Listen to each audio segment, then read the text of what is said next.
오메가3 사용 설명서. 윌리엄 시어스 박사님의 오메가3. 저는 다이버그 오메가3 창시자와 아주 친분이 있는 친구 같습니다. 오메가3는 체중 감량을 도와준다. 뭐라고? 지방을 먹어서 지방을 뺀다고? 다른 영양소보다도 지방에 관한 비과학적인 충고들이 많다. 예컨대 저지방 다이어트 열풍이 그러했다. 결과적으로 저지방 다이어트 열풍에 동참했던 사람들은 훨씬 더 뚱뚱해졌다. 경화된 가짜 지방의 참혹한 패배였다. 식약청의 승인에 더불어서 심정 전문의들의 지지까지 버터가 아니라 마가니를 먹어라라는 말이었는데, 이처럼 공장에서 가공된 지방은 병을 유발하는 끈적끈적한 지방임이 드러났지만은 그 전에 사람들은 점점 더 뚱뚱하고 훨씬 병약해졌다. 마지막으로 지구상에서 과학적으로 가장 많이 연구되었고 가장 건강한 지방인 오메가3가 등장했다. 하지만 이 글을 쓸 무렵에도 미국 농무부는 오메가3 일일 섭취량을 공식적으로 발표하지 않았다. 어떤 지방이 살을 찌우는가? 비만은 비단 어른들만의 문제가 아니다. 전 세계의 많은 국가에서 아동 비만이 가장 심각한 질병 가운데 하나로 부상하고 있다는 사실을 알고 있는가? 질병통제예방센터는 2005년에 많은 부모들이 경악에 빠져서 서둘러 식탁 계획에 나서서 만든 설명을 발표했다. 미국 가정이 식습관과 생활습관을 바꾸지 않으면 아동 3명 중에 1명이 당뇨병에 걸릴 것이다. 그저 과체중뿐이라는 일반적인 충고가 통하지 않기 때문에 소아과 의사들은 좀 더 강도 높은 단어를 사용해야 한다. 나는 더 이상 과체중이라는 단어를 쓰지 않는다. 대신 부모들에게 이렇게 말한다. 아이가 당뇨병 예비 환자예요. 그래야 부모들은 정신을 바짝 차리고 가족의 습관을 바꾸기 시작했다. 특히 오메가3를 더 많이 섭취한다. 한 번은 중국에서 인체 오일 교환 강의를 하고 난 후에 미국의 비만 문제가 주제로 떠올랐다. 미국의 비만을 초래하는 주요 원인은 불량 왜곡, 예컨대 식당의 1인분 정량보다 많은 양, 이런 현상뿐만 아니라 가짜 공장 가공식품을 많이, 진짜 식품을 적게 섭취하는 식단의 변화다. 자, 이런 것들이 문제였다는 거죠. 가짜들을 먹기 때문에, 가공식품 염증에 많은 것들을 먹기 때문에 그렇다. 생선을 많이 먹으면 체지방과 병이 줄어든다. 체중관리 전문 의사들은 오메가3 섭취가 체중 감소에 도움이 된다는 결론을 내렸다. 자연적으로 해산물을 많이 섭취하는 해안 지역 거주자들은 내륙으로 이동해서 바다가 아니라 땅에서 나는 것을 먹고 살기 시작하면서 뚱뚱해지는 경향을 보인다 했어요. 운동과 생선류 섭취를 병행하는 몇몇 체중 감량 프로그램이 체지방을 훨씬 많이 줄여준다. 아동 식단을 분석한 결과에도 역시 그러했다. 오메가3 보충제가 단독으로 체중 감량 보조제 역할을 하는 것은 아니지만 비만, 합병증, 주로 염증을 감소시켜준다는 과학적인 근거가 많다. 그래서 과다한 복부 지방에 있는 아디포사이트라는 지방세포는 염증선 질환을 촉진하는 아디포카인이라는 강력한 염증 촉진 화학물질로 혈류로 방출한다. 오메가3는 조직이 과다한 염증 촉진 화학물질 때문에 손상되지 않도록 도와준다. 이렇게 포만감을 높이고 비만을 줄이는 해산물. 해산물은 포만감이 높은 음식이다. 오메가3는 적게 먹어도 배부르기 때문에 날씬한 지방이라고 불린다. 해산물에는 영양소가 밀집되어 있어서 훨씬 적은 칼로리를 섭취해도 배가 부르다. 이렇게 먹어도 그렇다. 포만감이 있다. 허기를 탄수화물이 많은 음식은 해산물과 달리 포만 인자가 적기 때문이다. 포만감이 낮거나 허기가 질 때에 탄수화물을 더 많이 찾아서 섭취하기 쉽고 결국에는 더욱 뚱뚱해진다. 이제 다음 날에는 소의 등심으로 만든 스테이크 170g을 먹고 소화관이 뭐라고 하는지 들어본다. 기분이 좋지 않아요. 혈액이 소화관의 과부하를 처리하기 위해서 마지못해 두뇌에서 소화관으로 흘러가기 때문에 너무 빨리 배가 부르고 변비에 걸리며 둔해진다. 이것이 바로 식후 지질혈증, PPL 또는 끈적끈적한 지방의 혈중 수치가 식후에 높아지는 상태이다. 2008년의 한 연구에서 과학자들은 매일 오메가3 함유량이 1300mg 이상이 되는 식사를 한 사람들이 오메가3 함유량이 낮은 식사 매일 260mg 이하를 한 사람들에 비해서 훨씬 많이 적당한 포만감을 느낀다는 사실을 발견했다. 이에 연구학자들은 오메가3 지방 함량이 높은 식단을 성공적인 체중 감량 프로그램의 소전으로 삼아야 한다고 결론을 내렸다. 식후 포만감 혹은 식후 충만감이라는 이 상태가 바로 오메가3 함유량이 높은 식사가 과식을 억제하는 이유이다. 그렇군요. QA 오메가3 이것이 궁금하다. 생선류 보충제만 복용해도 체중 감량에 도움이 될까요? 했는데 그렇지는 않을 것이다. 오메가3 보충제는 염증과 같은 몇몇 비만 합병증을 풀어준다. 하지만 최적의 체중을 유지하려면 생선류 보충제에다가 해산물까지 더 많이 섭취해야 한다. 실제로 2011년의 한 연구에 따르면 생선류만 많이 복용해서는 체중이 줄지 않았다. 그러므로 매일 생선류 보충제 한 알만 먹으면 과다한 체지방을 줄일 수 있다고 오해하지는 말자. 올바른 인체 오일 교환은 날씬한 몸매를 유지하는 필수 방법들 가운데 하나에 불과하다. 해산물을 많이 먹고 불량식품 섭취를 줄이고 있어요. 벨트 구멍을 2개나 줄였는데 체중은 그다지 달라지지 않았어요. 허리짓을 줄이면 체중을 줄이는 것보다도 의학적으로 훨씬 건강해진다. 복부의 과다한 군살은 뺨과 허벅지, 엉덩이의 과다한 지방과는 완전히 다른 별개의 것이다. 복부 군살의 지방세포들은 심장혈관 질환과 당뇨병, 암, 많은 염증성 질환의 발병률을 높이는 해로운 화학물질들을 혈류로 방출하는 화학 공장이 된다. 그렇기 때문에 의사들은 단순한 체중 감량보다는 복부 감량을 훨씬 더 강조한다. 체중 감량을 도와주는 오메가3 해산물을 많이 섭취하면 포만감이 증가하고 혈중 인슐린 수치가 균형을 이루어서 체중 감량에 도움이 된다. 체중을 관리하는 법이 다음과 같다. 오메가3를 더 많이 섭취한다. 자연 그대로 진짜 식품이 많이 인스턴트는 적게 먹는다. 오메가3 생선류 보충제를 복용한다. 이렇게 오메가3는 노화를 늦추고 젊게 만든다. 반갑습니다. 인생의 전성기를 맞이하신 여러분, 어느 날 저녁 나는 오메가3 강연에서 이 한마디로 청년들에게 놀라움과 기쁨을 선사했다. 나이 많은 청년들은 어르신보다도 그 호칭을 더 좋아했다. 오메가3 섭취를 늘려서 보다 더 젊게 살 수 있다는 이야기에 관심을 갖고 조사를 하기 시작했다. 결과로 오메가3를 가장 많이 섭취하는 문화권 사람들이 가장 수명이 길고 건강하며 가장 똑똑하다는 사실을 발견했다.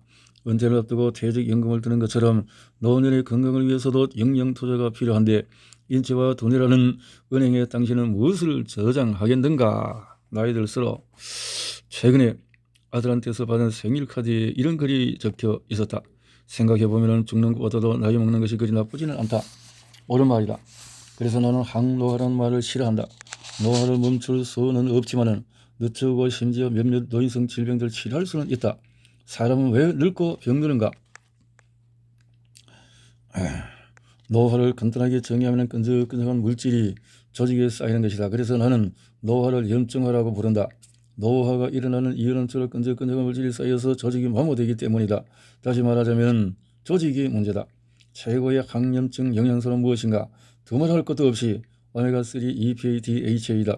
노화가 일어나면 세포막은 점점 유연성을 잃어가고 점점 뻣뻣해진다. 오메가3는 세포의 유연성을 높이는 데 도움이 된다. 신경과학자들의 주장에 따르면 나이가 들면서 두뇌 조직에 함유된 오메가3가 감소한다. 이 때문이라도 나이가 들면 오메가3를 더 많이 섭취해야 한다. 그래서 나는 오메가3가 건강한 노화를 보장해주는 최고의 식품이라고 생각한다. 이는 과학적 지지를 얻고 있는 주장이기도 하다. EPDHA 장수를 원하는가? 생선을 낚아라. 2008년 한 연구에 따르면 평균 82세 환자 254명 중에서 생선을 가장 많이 먹어서 오메가3 EPA 수치가 제일 높은 사람들이 가장 오래 살았다. 오메가3는 심장에 도움이 될 뿐만 아니라 똑똑한 두뇌를 만드는 데 이바지함으로써 건강한 노화를 돕는다. 실제로 오메가3 지방의 이득을 가장 많이 보는 신체 영역은 두뇌와 심장 관절이다. 오메가3 EPA DHA를 더 많이 섭취하면은 노화와 관련된 거의 모든 질병, 특히 심장혈관 질환과 류마티즘, 관절염, 크론병, 궤양성, 대장염, 피부염, 낭청, 알츠하이머 병이 완화된다. 오메가3는 말단 소립을 끝까지 가득 채운다. 노화 정도를 측정하는 새로운 생화학적 방법은 말단 소립의 길이를 재는 것이다. 노인이 해산물을 더 많이 섭취해야 할 이유는 노화의 진행 상태와 염증성 때문에 혈관벽이 뻣뻣해지고 동맥이 좁아지고 혈액이 응고되기 쉽고 두뇌 조직이 수축되어서 신경전달이 늘어지고 또 두뇌 조직이 영양이 감소되고 치매와 우울증이 증가하고 망막혈관이 좁아지고 황반 변성이 일어나고 잇몸 염증이 생기고 피부에 염증과 주름이 생기고 피부가 거칠어지고 면역력이 떨어지고 관절이 뻣뻣해서 관절염이 생기고 청력 손실이 생기고 뼈가 약해지기 때문에 이래서 이것을 채워넣으면 이런 부분에서 큰 도움이 세포 전달 물질이 생긴다는 거죠.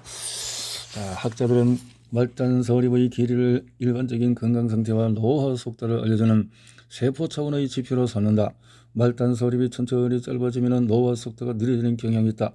노인 608명의 염색체를 5년 동안 연구한 결과 오메가3 EPA DHA 혈중 수치가 가장 높은 사람들이 말단 소립도 훨씬 더 길었다.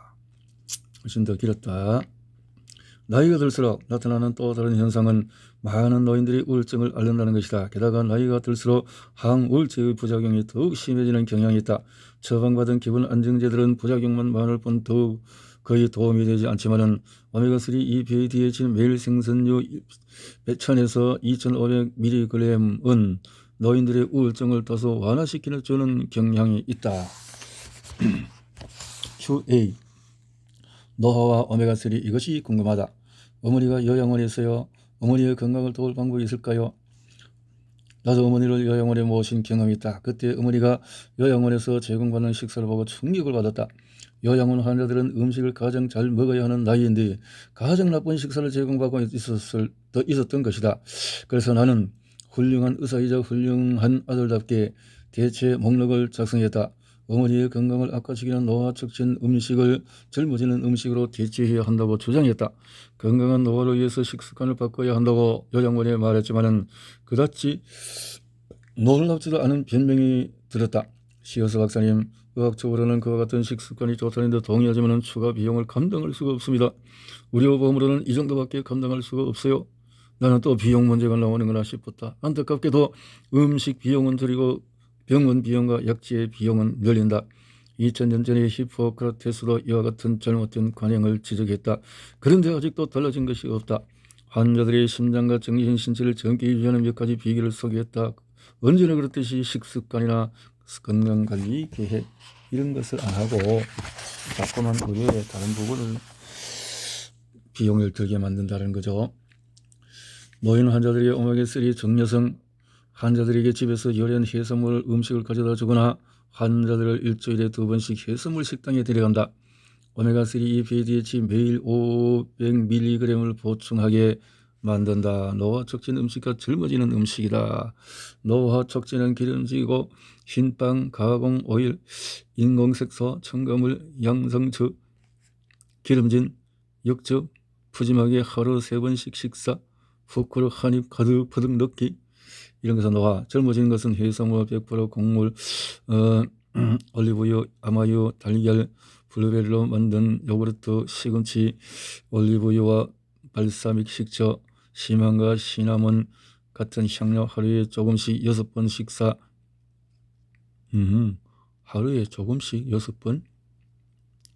두뇌 세포의 연기를 정지시키기, 젓가락으로 조금씩 천천히 먹기.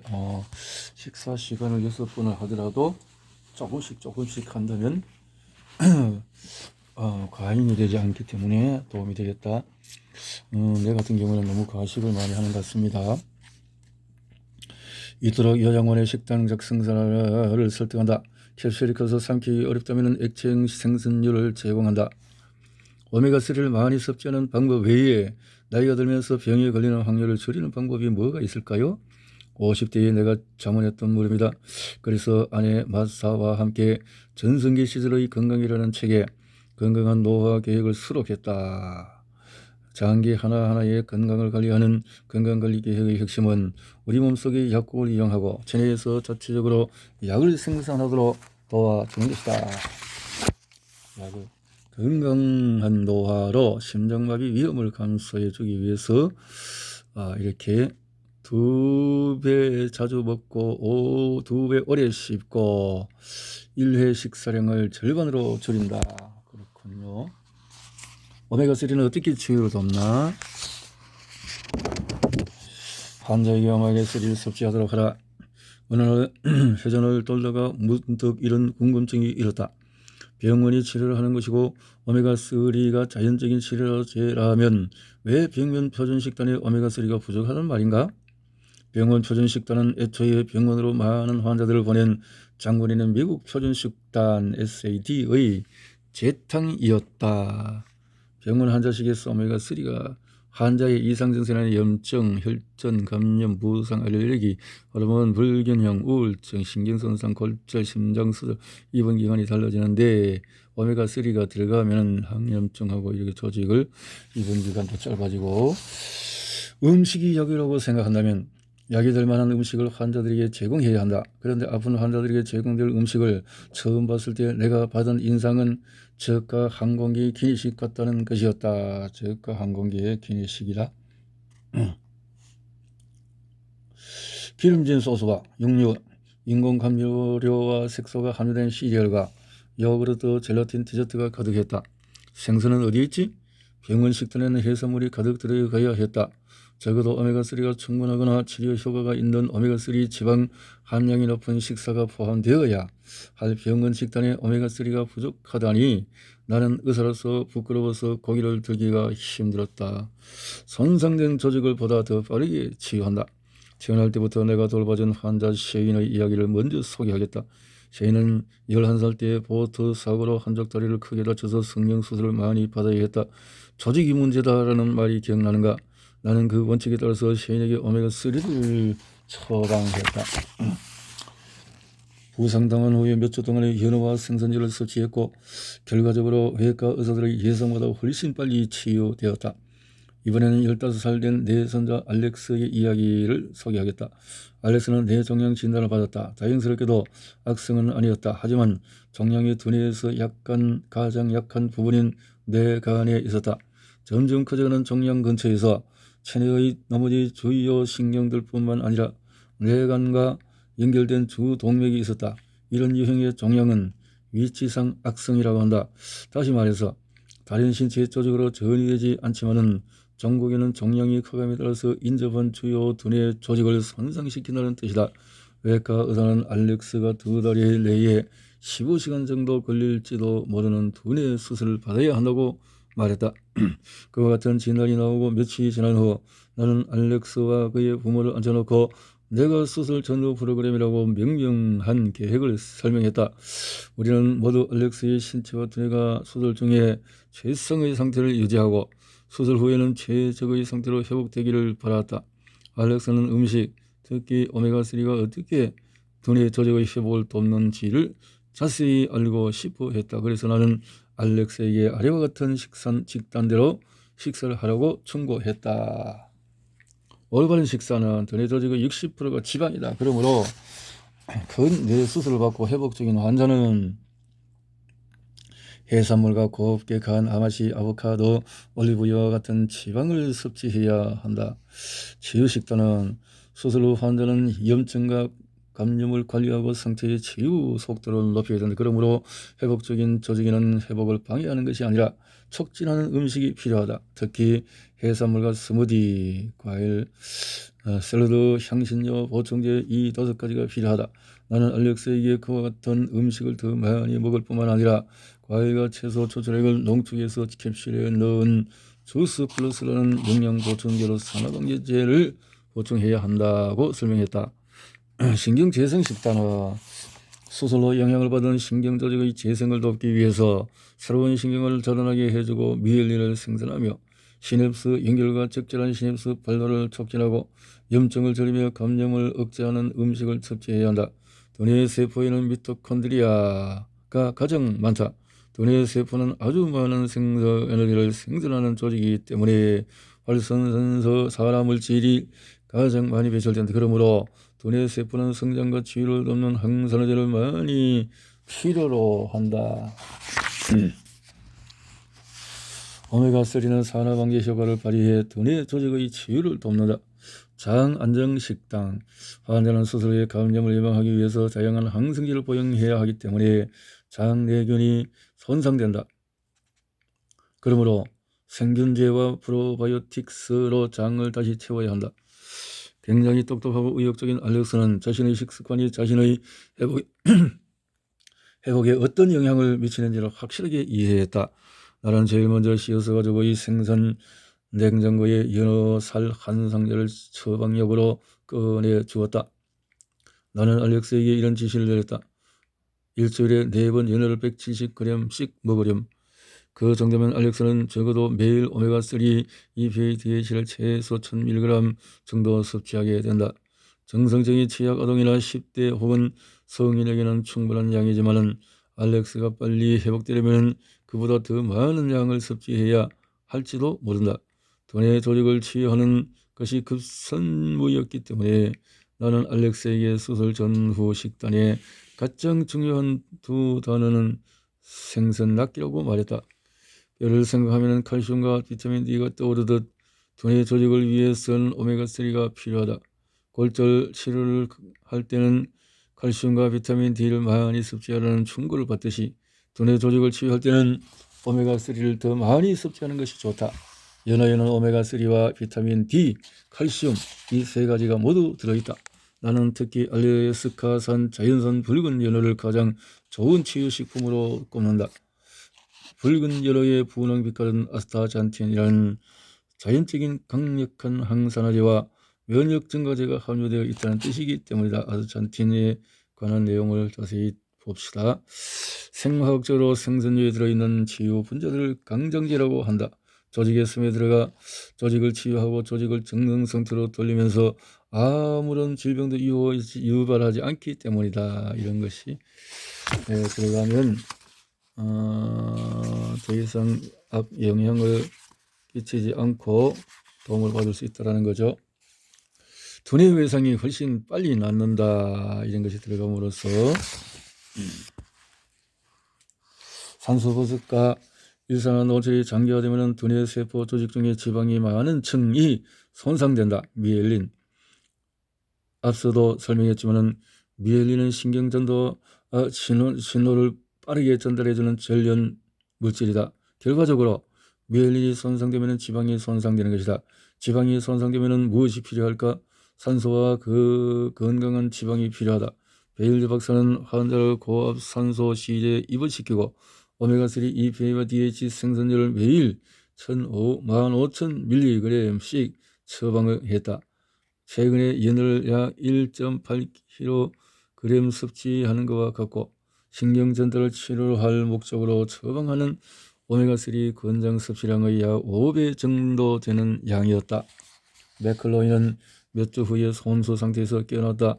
몇 주가 더 지나자 걷고 말하며 기억력까지 되찾아서 의료진들을 놀라게 했다. 베일즈 박사는 한 잡지와 이야기 인터뷰하면서 말하기를 오메가3는 두뇌의 손상된 회백질을 보호진시키는 데 도움이 됩니다. 맥컬로이는 의사의 처방대로 매일 생선류 보충제를 섭취했고 맥컬로이의 신경조직 기능은 점차 개선이 되었다. 이렇게 치료법으로 해서 도움이 되었다 라는 거죠. 그래서 생선류를 많이 복용해도 수술 후에 위험한 출혈이 발생하지 않는다는 연구 논문들을 발표해서 비판을 잠기기도 했다. 전사들의 영양 갑옷 회의에서 생선류 정맥 주사로 상처의 회복 속도를 높인다라는 발표도 했다. 생선을 많이 먹을수록 두뇌 수술 부위는 더 빨리 낫습니다. 2009년에 군대 의료 서비스 공급자들과 오메가3 연구자들이 집사들의 영양 갑옷 회의에 참석했다.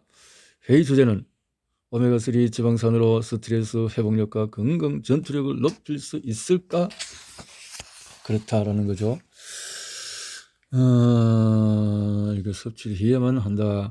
히일런 박사는 오메가3가 군인들의 스트레스 대처 능력을 높여준다는 사실을 증명하는 과학적 토론회에서 말하기를 군 병원 침대 10개 중에서 4개를 전투 스트레스 관련 정신질환 앓는 군인들이 차지하지 있는데 오메가3가 도울 수 없다. 아울러 이렇게 덧붙여 두뇌에 오메가3가 부족하면 엑셀러레이터를 막 밟고 필요한 브레이크를 밟지 않는 것과 같아요. 치유와 오메가3 몇 주 내로 수술을 받을 예정인데 오메가3 보충제를 복용하고 있어서 외과의와 상의해서 복용해야 하나요? 몇몇 외과의들은 오메가3 향응고 효과 때문에 수술 중이나 후에 수술 후에서 출혈이 나지 않을까 걱정한다. 충분히 이해할 만한 걱정이지만 이 문제에 관한 철저한 연구가 이루어져 오메가3 EPA DH를 매일 1000mg씩 섭취하는 출혈이 증가하지 않는다는 결과가 나와 있다. 이 정도 가지고는 괜찮다. 그런 거죠. 이는 매주 3번씩 연어 170g 정도를 먹을 경우의 평균 오메가3 섭취량과 동일하다. 실제로 식약청은 출혈 증가를 우려한다면 오메가3를 매일 3000mg 이상 섭취하지 말라고 권고하고 있다.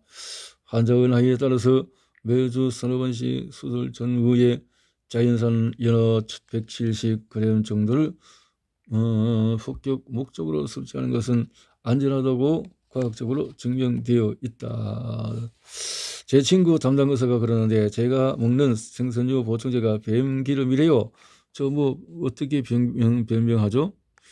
병원에서 나의 환자 한 명을 진료하는 심장 전문의가 최근에 오메가3를 가짜 만병통치약이나 다름없는 뱀기름이라고 폄하했다. 하지만 병원 약국의 많은 처방들보다 오메가3 치유력을 지지하는 과학적 연구가 훨씬 많다. 게다가 실제로 뱀기름은 뛰어난 치유력을 가지고 있다. 한때 이 파충류 기름은 사이비 약이나 엉터리 약이라고 비난을 받았다. 하지만 새로운 연구에 뱀기름에 포스포리파제 A2 같은 조직이 치유 효소가 들어있다고 밝혀져서 뱀기름의 신뢰도가 다소 높아졌다.